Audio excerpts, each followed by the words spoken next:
Hi hello నమస్తే welcome to విజయ మా ఊరు ఆడియో బుక్స్ ఛానల్. నేను విజయలక్ష్మిని. ఫ్రెండ్స్, నవల స్రవంతిలో అన్వేషణ శ్రీ ఇందూ రమణ గారి నవల ధారావాహికగా మీకు అందిస్తున్నాను కదా. మరి ఈరోజు అన్వేషణ నవల ధారావాహిక 7వ భాగం వినిపించబోతున్నాను. మరి ఆలస్యం చేయకుండా కథలోకి వెళ్ళిపోదాం పదండి. అటు ఇటు ఇద్దరిని తల తిప్పి చూసి ఎవరో మనకెందుకులే అనుకుంటూ ద్వారం ముందుకు అడిగేసిన వార్డ్ బాయ్ ఒక్కసారి ఉలిక్కి పడ్డాడు. గభాలను వెనక్కొచ్చి ఆ ఇద్దరిని మళ్ళీ పరిశీలనగా చూశాడు.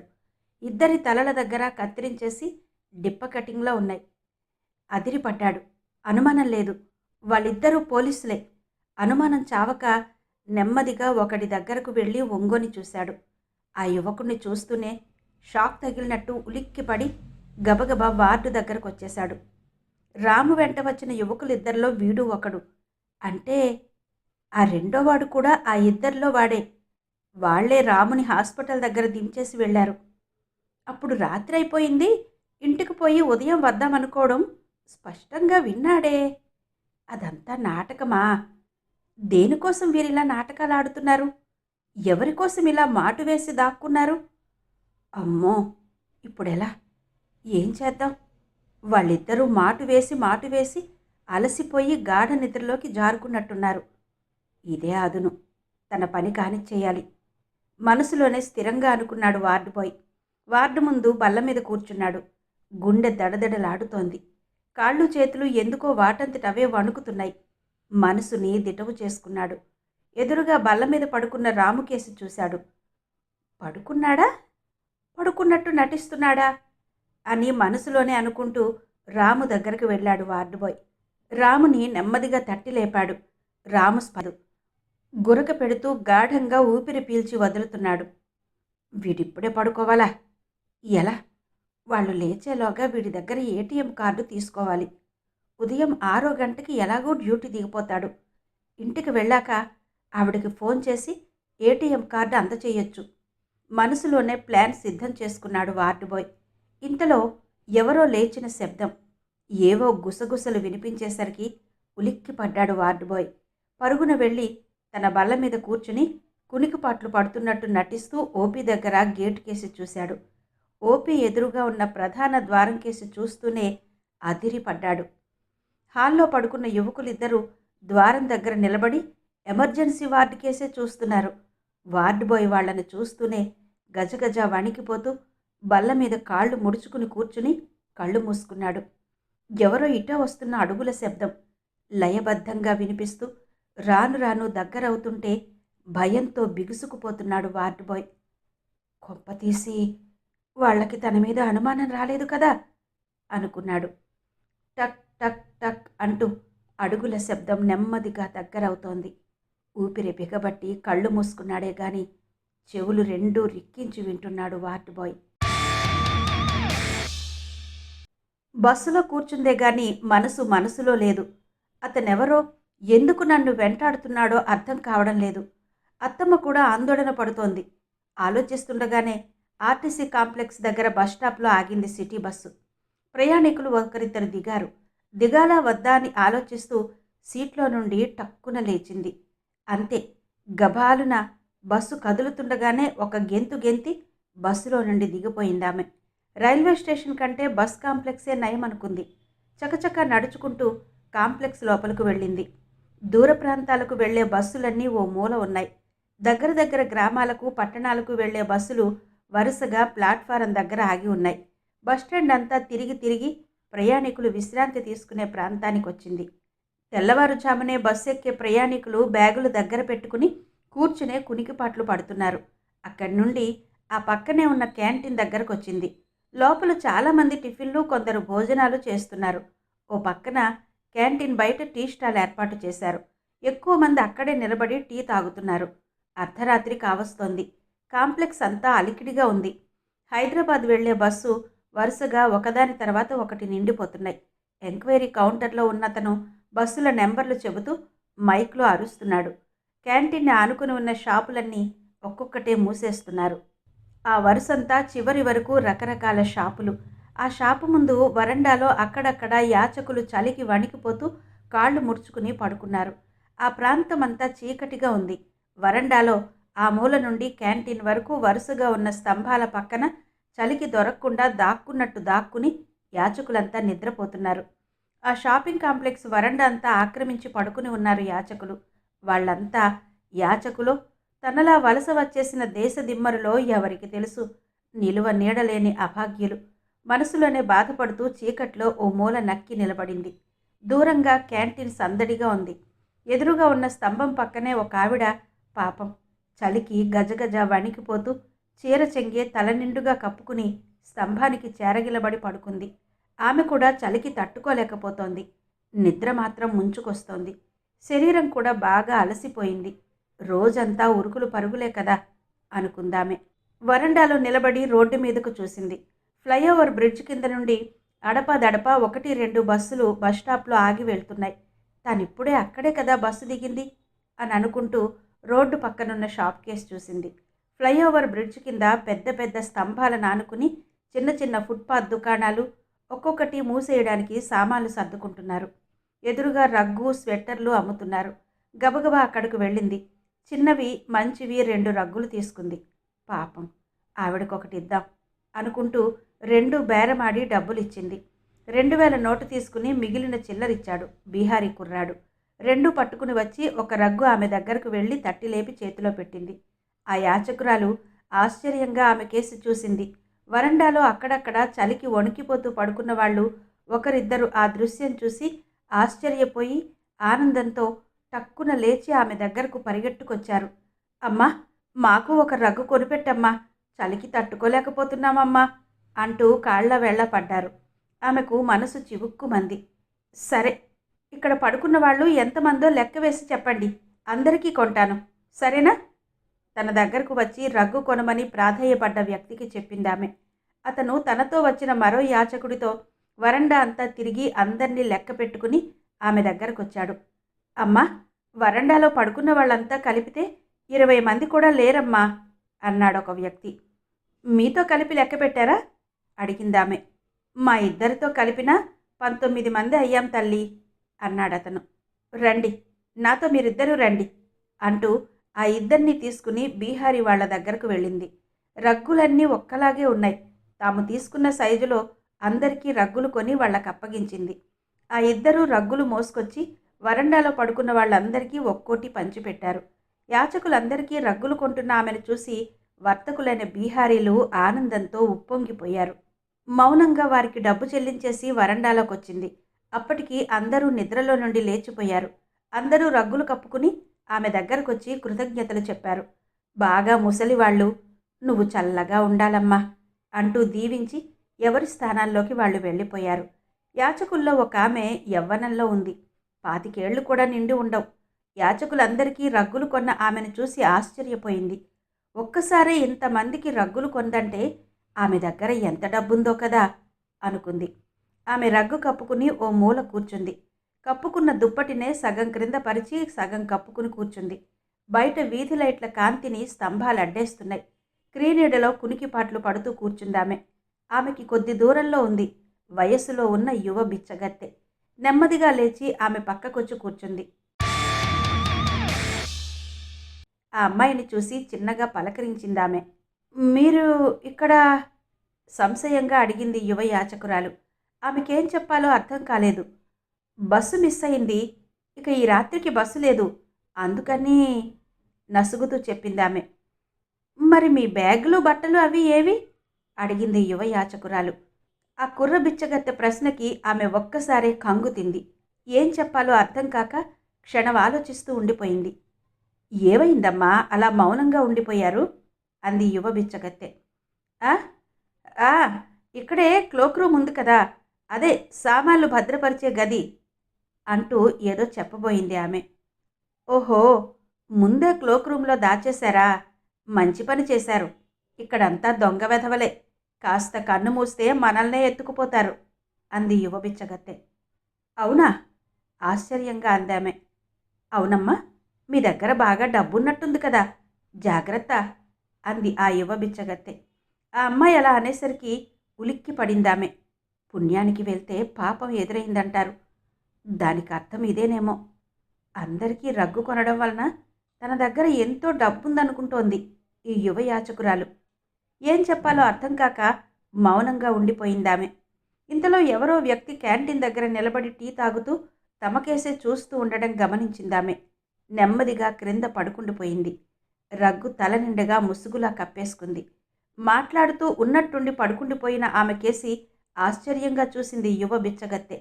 తాను ఆమె పక్కనే పడుకుని ఎలాగైనా ఆమె దగ్గర డబ్బు కాజేయాలని నిర్ణయించుకుంది. ఆమె పక్కనే రాసుకుంటూ ఒరుసుకుంటూ పడుకుని రగ్గు ముసుగారా కప్పుకుంది. క్యాంటీన్ దగ్గర టీ తాగుతూ నిలబడ్డ గూండా రంగా ఎవరూ లేని ఓ మూలకు వెళ్ళి వరండాలో పడుకున్న ఆమె కేసి చూస్తూ జేబులో సెల్ ఫోన్ తీశాడు. గబగబా నెంబర్లు నొక్కి సెల్ చెవి దగ్గర ఆనించాడు. అట్నుండి హలో అనేసరికి ఆనందంగా ఒక చేత్తో నోరు మూసుకుంటూ శబ్దం పక్కవారికి వినిపించకూడదన్నట్టు ఒరిగిపోతూ మాట్లాడాడు. అన్నా! ఓ మూలకి ఒరిగిపోతూ నోరు ఓ చేత్తో మూసుకుని మాట బయటకు వినిపించకుండా అన్నాడు రంగ. చెప్పు అట్నుండి. నువ్వెక్కడున్నావు అడిగాడు. రైల్వే స్టేషన్లో అట్నుండి మాట. అన్నా, ఇది ఇక్కడే ఉంది. చాలాసేపటి నుంచి దాన్నే గమనిస్తున్నాను. ఇక్కడ ముష్టోళ్ళందరికీ రగ్గులు కొనిచ్చింది. అది ఓ రగ్గు కప్పుకుని ఇక్కడే వరండాలో పడుకుంది నెమ్మదిగా గుసగుసగా చెప్పాడు. ఓ అలాగా, అయితే నువ్వక్కడే ఆవిడ్ని కనిపెట్టుకుని ఉండు.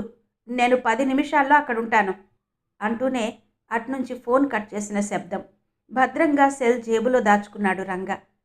అన్నొచ్చిన వరకు ఆగాలి. ఇంతమందిలో దీన్ని చంపడం కుదరదు. అందరూ గాఢ నిద్రలోకి జారుకుంటారు. అప్పుడు దాని గొంతు నొక్కేయాలి మనసులోనే కసిగా అనుకున్నాడు. ఆమె ప్రతి అడుగు గమనిస్తూ నిలబడ్డాడు రంగ. ఆమె పక్కకి మరో యాచకురాలు రావడం, ఆమె పక్కనే కూర్చుని ఏదో మాట్లాడుకోవడం, ఒకరి పక్కన ఒకరు ఆప్తమిత్రుల్లా ఒకరినొకరు అతుక్కుని పడుకోవడం అంతా గమనిస్తూనే ఉన్నాడు రంగ. అదే సమయంలో విజిల్ ఊదుకుంటూ గూర్ఖా వరండాలో ఆ చివరి షాపు దగ్గర నుండి ఇటు క్యాంటీన్ వరకు నెమ్మదిగా అడుగులు వేస్తూ చేతిలో కర్రతో గోడ మీద గట్టిగా కొట్టి అలికిడి చేసుకుంటూ వస్తున్నాడు. ఆ గూర్ఖా తనకేసి రావడం చూసి రంగా టక్కున క్యాంటీన్ టీ షాపు దగ్గరకొచ్చాడు. ఓరకంట ఆమె పడుకున్న కేసి గూర్ఖా కేసి చూస్తూ నిలబడ్డాడు. గూర్ఖా నేరుగా టీ కౌంటర్ దగ్గరకొచ్చాడు. ఎక్ చాయ్ లావు బాయ్ అంటూ చిల్లరిచ్చి టీ తీసుకున్నాడు గూర్ఖా. ఆగంతుకుడి పక్కనే నిలబడి టీ తాగుతున్నాడు గూర్ఖా. ఆ గూర్ఖా గాడి కళ్ళలో పడకూడదనుకుంటూ క్యాంటీన్ లోపలికి వెళ్ళి టిఫిన్ ఆర్డర్ చేశాడు రంగ. టేబుల్ దగ్గర కూర్చున్నాడే గాని ఆ ఆగంతకుడి దృష్టి అంతా దూరంగా వరండాలో పడుకున్న ఆమె మీదే ఉంది. కానీ సరిగ్గా కనిపించడం లేదు. విసుగ్గా గూర్ఖా కేసి చూశాడు. వాడక్కడి నుంచి కదలడం లేదు. రగ్గులు కప్పుకుని హాయిగా పడుకున్న యాచకులంతా గూర్ఖా విజిల్ గోలకి ఉలిక్కిపడి మగత నుండి బయటకొచ్చారు. ఒకరి తర్వాత ఒకరు రగ్గులు మొహాల మీద నుండి తప్పించి గూర్ఖా కేసు చూసి తిరిగి రగ్గులు ముసుగారా కప్పేసుకున్నారు. ఆ యాచకుల్లో ఒక 45 ఏళ్ల వయసు గల బిచ్చగాడు మాత్రం నిద్రపోకుండా ఏదో ఆలోచిస్తూ పడుకున్నట్టు నటిస్తూ రగ్గు కప్పుకున్నాడు. రగ్గు కొని ఇచ్చిన ఆమె అందాన్ని చూసి ముగ్ధుడైపోయాడు. మనసంతా ఆమె రూపమే నిండిపోయి అల్లకల్లోలం చేస్తోంది. ఎలాగైనా ఆమె పక్కకి వెళ్ళి మాటల్లో పెట్టి లోబర్చుకోవాలని కలలు కంటూ కళ్ళు మూసుకున్నాడు. అందరూ రగ్గు కప్పుకుని నిద్రలోకి జారుకున్నాక నెమ్మదిగా ఆమె పక్కకి చేరాలనుకున్నాడు. కానీ ఇంతలో ఎవరో వెళ్ళి ఆమె పక్కలో దూరారు. లీలగా గమనించాడు. అది రోజూ తనకి తారసపడే చింపిరి జుత్తు అమ్మాయిని గ్రహించాడు. చేత్తగొంట, నా ప్లాన్ అంతా చెడగొట్టేలా ఉంది, ఇప్పుడెలా అనుకుంటూ రగ్గు ఓరగా తప్పించి వారిద్దరినే గమనిస్తూ ఉండిపోయాడు. ఇంతలో గూర్ఖా రావడంతో అందరూ ఉలిక్కిపడి లేవడం, మళ్ళీ నెమ్మదిగా వాతావరణం సద్దుమణగడం అంతా కనిపెడుతూనే ఉన్నాడు. ఎదురుగా క్యాంటీన్ టీ కౌంటర్ దగ్గర టీ తాగుతూ నిలబడ్డాడు గూర్ఖా యదవ. ఆడి కంట్లో పడితే ప్రమాదమే అనుకుంటూ అతను కోసం అవకాశం కోసం కాట్ల కుక్కలా పొంచి చూస్తూ ఒత్తిగిలి పడుకున్నాడు ఆ బిచ్చగాడు. అప్పుడు సరిగ్గా 11 దాటి 12 కావస్తోంది. క్యాంటీన్లో ఆగంతకులిద్దరూ కూర్చున్నారు. రెండోవాడు కూడా రైల్వే స్టేషన్ నుండి వచ్చి చేరుకున్నాడు. క్యాష్ కౌంటర్లో ఉన్న వ్యక్తి వారిద్దరినీ గమనించాడు. క్యాంటీన్లో కూడా మనుషుల రద్దీ తగ్గిపోయింది. సార్, మీరు టిఫిన్ చేసి చాలాసేపు అయింది. మేం కూడా క్యాంటీన్కి వచ్చేయాలి. వాళ్ళ దగ్గరకు క్యాషియర్ వచ్చి చెప్పేసరికి ఆగంతకులిద్దరూ అవాక్కయ్యారు. ఆమె మీద దృష్టి పెట్టి ఇహపరాలు మరిచిపోయి కూర్చున్న ఆగంతకులు క్యాంటీన్ క్యాషియర్ తమని గుర్తుపట్టేసరికి ఉలిక్కిపడి లేచారు. సారీ సార్, మా బస్సు తెల్లవారుజామున. ఇక్కడ బావుందని కూర్చుండిపోయాం. మీరు తెల్లవారులు ఉండరా? ఆశ్చర్యం నటిస్తూ అన్నాడు ఓ ఆగంతకుడు. మళ్ళీ 4 గంటలకు తెరుస్తాం సార్. మా స్టాఫ్కి రెస్ట్ కావాలి కదా అన్నాడు క్యాషియర్. ఇక చేసేదేం లేక ఇద్దరూ క్యాంటీన్ నుండి వెలుపలికొచ్చి క్యాషియర్కి అనుమానం రాకుండా ఆర్టీసీ కాంప్లెక్స్ లోపలికెళ్లారు. గూర్ఖా 2వ రౌండ్ విజిల్ ఊదుకుంటూ వరండాలో తిరుగుతూ కాంప్లెక్స్ లోపలికి వెళ్ళాడు. సరిగ్గా అదే సమయంలో చటుక్కున లేచి తల నిండుగా రగ్గు కప్పుకుంటూ గభాలన కొద్ది దూరంలో పడుకున్న ఇద్దరు ఆడవాళ్ల పక్కకి వెళ్ళి టక్కున పడుకున్నాడు బిచ్చగాడు. ఆమె పక్కన యువ యాచకురాలు. ఆ యువ యాచకురాలి పక్కనే బిచ్చగాడు వాళ్లకు తగలకుండా పడుకున్నాడు. ఆమె మాత్రం నిద్రపోకుండా అంతా గమనిస్తూనే ఉంది.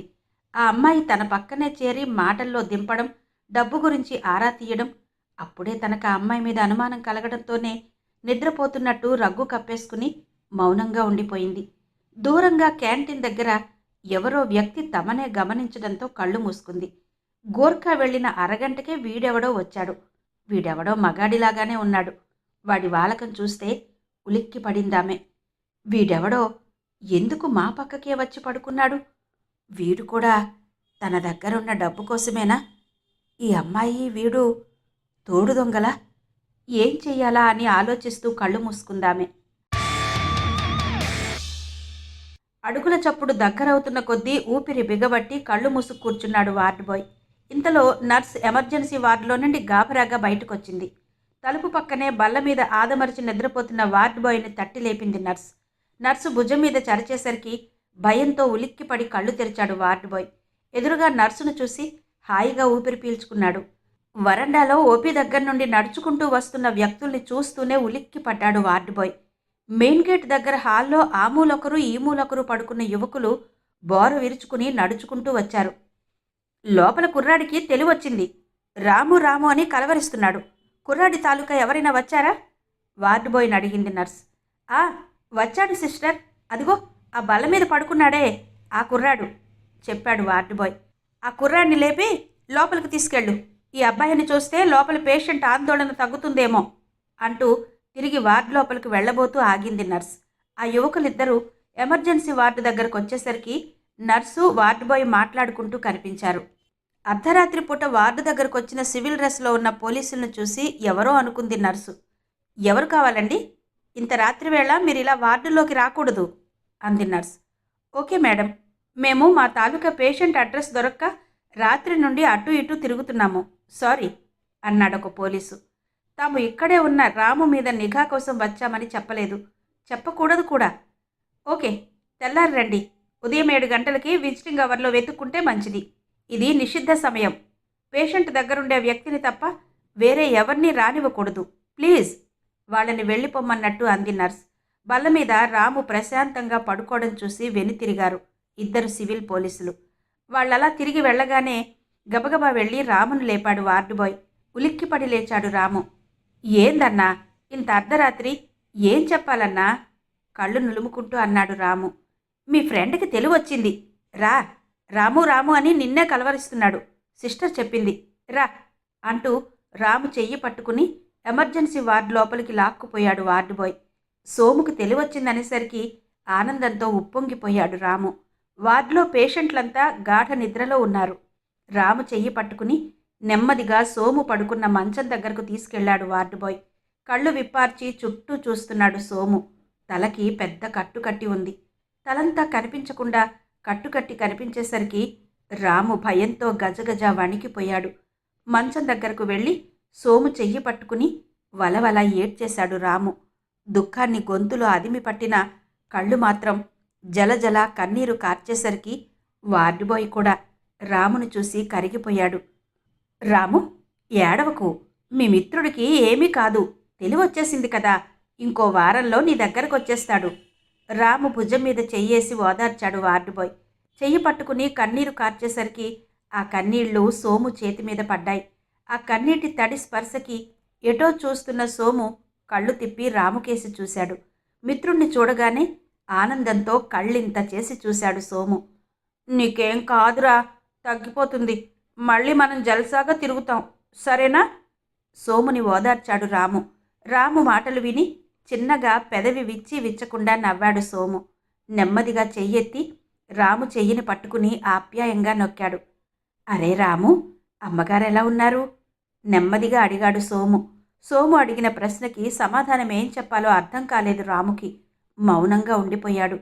అమ్మగారా, నీకోసం ఇక్కడికొచ్చారు సోము, నిన్ను చూడ్డానికొచ్చారు టక్కున చెప్పాడు వార్డు బాయ్. అమ్మగారొచ్చారా? నన్ను చూడ్డానికొచ్చారా? అమ్మగారికి ఏం కాలేదు కదా? ఆ ఎదవలు ఏమీ చెయ్యలేదు కదా? నెమ్మదిగా ఒక్కో మాట ఒత్తి పలుకుతూ అన్నాడు సోము.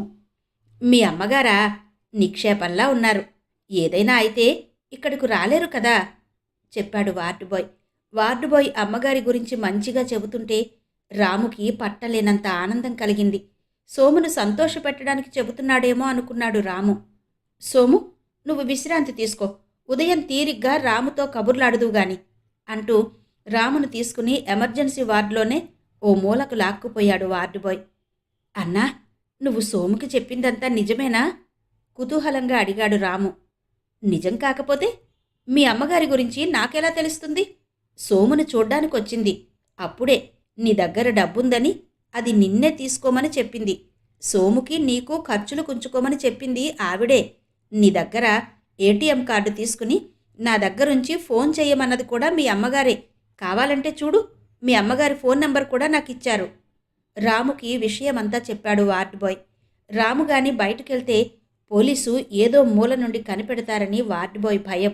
అందుకే రాము దగ్గర నుండి ఏటీఎం కార్డు వార్డులోనే తీసుకోవాలని విషయమంతా విడమర్చి చెప్పేశాడు. నిజమా అన్నా? అయితే ఉండు, ఏటీఎం నీకిచ్చేస్తా అంటూనే తాను తొడుక్కున్న షర్టు విప్పేశాడు. ఏటీఎం కార్డు ఇస్తానని షర్టు విప్పేస్తావేంట్రా రాము? అయోమయంగా అన్నాడు వార్డు బాయ్. ఉండన్నా, నీకు ఏటీఎం కార్డు కదా అవసరం, ఇస్తానుండు అంటూనే షర్ట్ కాలర్ వెనక ఉన్న స్టోర్ మడతల్లో చిన్న చిరుగుల ద్వారా లోపలికి తోసేసిన ఏటీఎం కార్డ్ నెమ్మదిగా బయటకు లాగిచ్చాడు రాము. అమ్మ నా కొడక, మాయమాంత్రికుల్లాగా ఎంత తెలివిగా దాచావురా, బ్రహ్మదేవుడు కూడా కనిపెట్టలేడు నవ్వుతూ రాము భుజం తడుతూ అన్నాడు వార్డు బాయ్. అన్నా, నీకేం తెలుసన్నా? ఏటీఎంలో డబ్బు తీసిన వెంటనే ఆ పోలీసు నా దగ్గర ఈ ఏటీఎం కార్డు లాగేసుకుని పోలీస్ స్టేషన్లో పడేశారు. ఆ ఎస్ఐ గారు దేవుడన్నా, నన్ను పన్నెత్తు మాట అనకుండా మర్యాదగా డబ్బు ఈ కార్డు నా చేతికిచ్చి పంపించేశారు చెప్పాడు రాము. పులిబోనిలో నుండి క్షేమంగా రావడం గొప్పేరా రాము అన్నాడు వార్డు బాయ్. అంతేనా? దారిలో ఎన్ని తిప్పలు పడ్డానో నీకేం తెలుసన్నా చిన్నగా నవ్వుతూ హీరోలా పోజిస్తూ అన్నాడు రాము. తిప్పలా?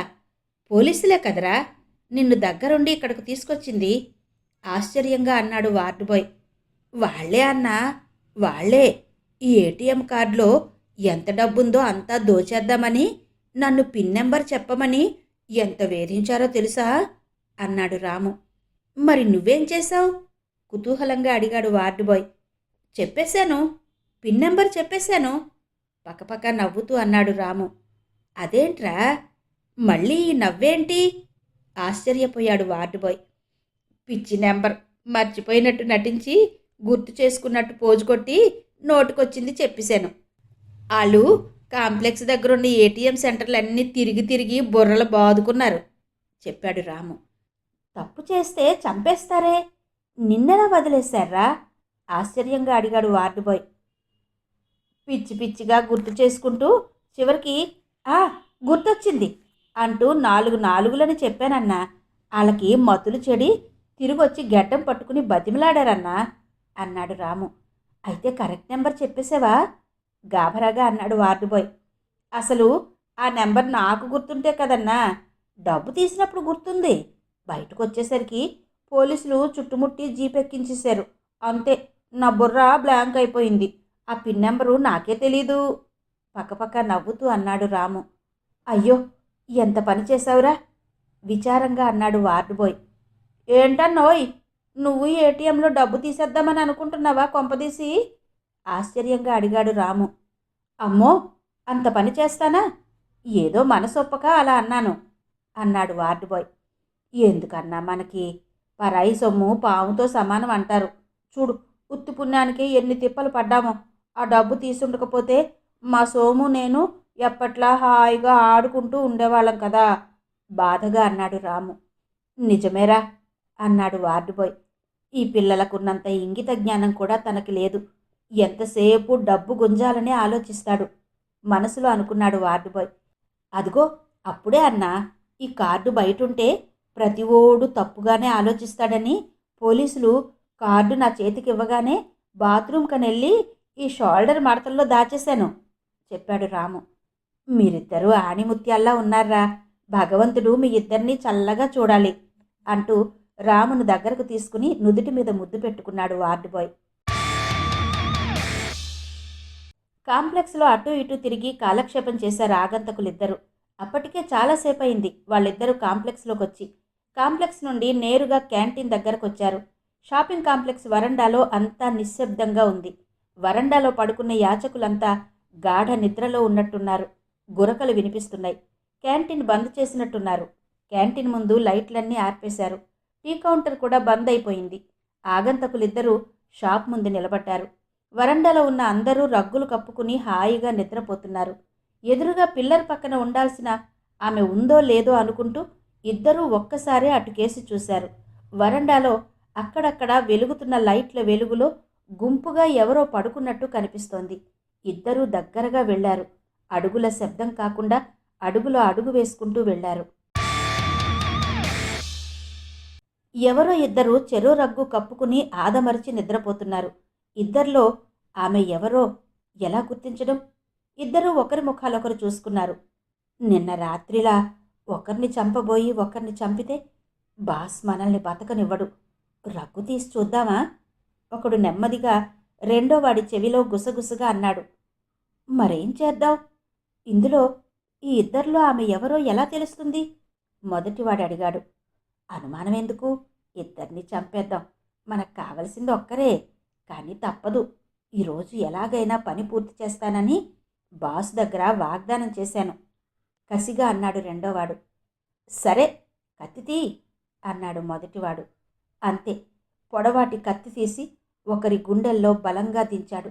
అంతే వేగంగా కత్తి సర్రున లాగి రెండో వ్యక్తి తేరుకునే లోపు ఆ వ్యక్తి గుండెల్లో కత్తితో పొడిచాడు రంగ. ఇద్దరూ ఒకరి తర్వాత ఒకరు కెవ్వున అరిచేసరికి అక్కడ పడుకున్న వాళ్లంతా అదిరిపడి రగ్గులన్నీ పక్కకు విసిరేసి లేచి కూర్చున్నారు. హతులిద్దరూ గిలగిలా తన్నుకుంటూ ప్రాణాలు విడిచారు. ఆగంతకులిద్దరూ కత్తి తీసుకుని రోడ్డు మీదకు పరుగందుకున్నారు. షాపింగ్ కాంప్లెక్స్ దగ్గరండాలో ఎవరో ఇద్దరిని ఘోరంగా చంపేశారన్న వార్త గుప్పుమంది. కాంప్లెక్స్లో ఉన్న ప్రయాణికులంతా తండోపతండాలుగా ఆ ప్రదేశానికి వచ్చి గుమిగూడి చోద్యం చూస్తూ నిలబడ్డారు. హత్యావార్త అందగానే పోలీసులు ఆఘమేఘాల మీద వచ్చి అక్కడకు చేరుకున్నారు. టూటౌన్ ఎస్ఐతో పాటు వచ్చిన కానిస్టేబుళ్లందరూ గుమిగూడిన జనాల్ని కంట్రోల్ చెయ్యలేకపోతున్నారు. అప్పటికింకా తెల్లారలేదు. చీకటి నెమ్మదిగా మందగిస్తోంది. తెల్లవారుజామున 4 గంటలు కావస్తోంది. సిటీ బస్సు కూడా డిపో నుండి ఒక్కొక్కటి వరుసగా కాంప్లెక్స్కి వచ్చి చేరుకుంటున్నాయి. కాంప్లెక్స్ వరండాలో రాత్రి నుండి ఉన్న యాచకులనందరినీ వరుసగా ఓ మూల నిలబెట్టారు పోలీసులు. అందరూ రగ్గులు కప్పుకుని భయం భయంగా మరణించిన ఇద్దరిని చూస్తూ నిలబడ్డారు. కప్పుకున్న రగ్గుల్లో పడుకున్న వాళ్ళు పడుకున్నట్టే చంపేయబడ్డారు. పాపం, చలికి రగ్గులు ముసుగారా కప్పుకుని పడుకున్నట్టున్నారు. మొహాలు చూడకుండా కసిగా చంపేశారంటే వాడు ఎంతటి నరరూప రాక్షసుడో అర్థమవుతోంది. హతుడొక్కడేనా, లేక ఇద్దరు ముగ్గురున్నారా? ఆలోచిస్తూనే వాళ్ళు కప్పుకున్న రగ్గులు తొలగించి చూశాడు ఎస్ఐ అక్బర్ ఖాన్. ఇద్దరూ ఆడా మగ. అమ్మాయి 25 ఏళ్ల పిల్లలా ఉంది. మగాడికి 40 ఏళ్లుంటాయి. ఇద్దరి గుండెల్లో బలమైన కత్తిపోట్లు స్పష్టంగా కనిపిస్తున్నాయి. రక్తం ధారలై పారినట్టుంది. ఆ ప్రాంతమంతా రక్తమే. రగ్గులు రెండూ రక్తంతో తడిసిపోయాయి. ఇంతలో నార్త్ ఏసీపీ రావడంతో పోలీసులు అలర్ట్ అయ్యారు. ఆ ప్రదేశం చుట్టూ మూగిన ప్రయాణికుల్ని చెల్లాచెదురుగా చెదరగొట్టి అసిస్టెంట్ పోలీస్ కమిషనర్ని హత్యా ప్రదేశానికి తీసుకువెళ్లారు పోలీసులు. ఫోరెన్సిక్ నిపుణులు ఆ ప్రదేశంలో ఆధారాల కోసం అన్వేషిస్తున్నారు. టూటౌన్ ఎస్ఐ ఆ రాత్రి అక్కడ జరిగిన ఉదంతమంతా ప్రత్యక్ష సాక్షులైన యాచకులందరినీ అడిగి నోట్ చేసుకుంటున్నాడు. ఆ రాత్రి ఆ వరండాలో వారితో పాటు పడుకున్న యాచకులందరినీ ఏసీపీకి చూపించాడు ఎస్ఐ. ఆడ మగ ముసలి వాళ్లతో పాటు ఒకరిద్దరు చిన్నపిల్లలు కూడా వాళ్లలో ఉన్నారు. అందరూ ఆర్టీసీ కాంప్లెక్స్ ప్రాంతంలో భిక్షమెత్తుకునే యాచకులే. అందర్నీ పరిశీలనగా చూశాడు నార్త్ ఏసీపీ ధనరాజ్. ఉన్నట్టుండి ఉలిక్కి పడ్డాడు ఏసీపీ. మళ్ళీ మళ్ళీ యాచకులందర్నీ పరిశీలనగా చూశాడు. సందేహం లేదు, యాచకులందరి దగ్గర ఒకే రకమైన రగ్గులు కనిపిస్తున్నాయి. ఎలా? ఎవరైనా వీరికి దానంగా ఇచ్చి ఉండాలి. ఒకేసారి ఇంతమందికి ఇన్ని రగ్గులు కొని ఇచ్చారంటే ఏదైనా సంస్థ అయి ఉండాలి. అన్నీ కొత్తగా ఉన్నాయి. అంటే ఈ మధ్యే 1-2 రోజుల్లో అందుకున్నవే. ఆలోచిస్తూనే టూటౌన్ ఎస్ఐని కళ్ళతోనే దగ్గరకు రమ్మని పిలిచాడు ఏసీపీ. వాళ్ళందరి దగ్గర చూసావా, రగ్గులన్నీ ఒక్కలాగే ఉన్నాయి. అన్నీ కొత్తవే. ఎలా వచ్చాయో, ఎవరిచ్చారో ఆరాతీ అన్నాడు ఏసీపీ. ఏసీపీ గారి ఆలోచనకి ఎస్ఐ మనసులోనే నవ్వుకున్నాడు. ఆ రగ్గులకి చావులకి ఏంటి సంబంధం? ఎవరో పుణ్యాత్ములు వీరికి రగ్గులు దానం చేసి ఉండొచ్చు. ఆ వివరాలు మనకెందుకు? మనసులోనే అనుకున్నాడు ఎస్ఐ. కానీ ఏసీపీ గారి ఆర్డర్ తప్పదు కదా అనుకుంటూ యాచకుల దగ్గరకు వెళ్ళాడు టూటౌన్ ఎస్ఐ. యాచకులంతా గజగజ వణికిపోతూ ఓ మూల గోడ కానుకుని నిలబడ్డారు. ఎన్నడూ లేనిది, ఎప్పుడూ చూడనిది తమలో ఇద్దరు ఇలా ఘోరంగా చావడం వారిలో చెప్పలేనంత ఆందోళన కలిగిస్తోంది. పోలీస్ అధికారి ఏదో చెప్పడంతో ఎస్ఐ తమకేసే నడుచుకుంటూ రావడం చూసి యాచకులందరిలో భయం కొట్టొచ్చినట్టు కనిపిస్తోంది. రోజు మీరంతా ఇక్కడే పడుకుంటారా? అందరి ముందు అటూ ఇటూ తిరుగుతూ అడిగాడు ఎస్ఐ. ఎస్ఐ ప్రశ్నకి అందరూ అయోమయంగా ఒకరి మొహాలొకరు చూసుకున్నారు. ఏం చెప్తే ఏం ముంచుకొస్తుందోనని అందరూ మౌనంగా తలలు దించుకున్నారు. చెప్పండి, మీరందరూ ఇలా మౌనంగా ఉంటే అందర్నీ లాక్కుపోయి సెల్లో పడేయాల్సి వస్తుంది కోపంగా అడిగాడు ఎస్ఐ. రోజు రోజు అంటే ఈ ప్రాంతంలో ఉంటే ఇక్కడే పడుకుంటామండి నసుగుతూ చెప్పాడొక యాచకుడు. టక్కున ఆగి ఆ యాచకుడి కేసి చూశాడు ఎస్ఐ. ఒక కాలు లేదు. ఊతకర్ర చంకలో పెట్టుకుని నిలబడి ఉన్నాడు.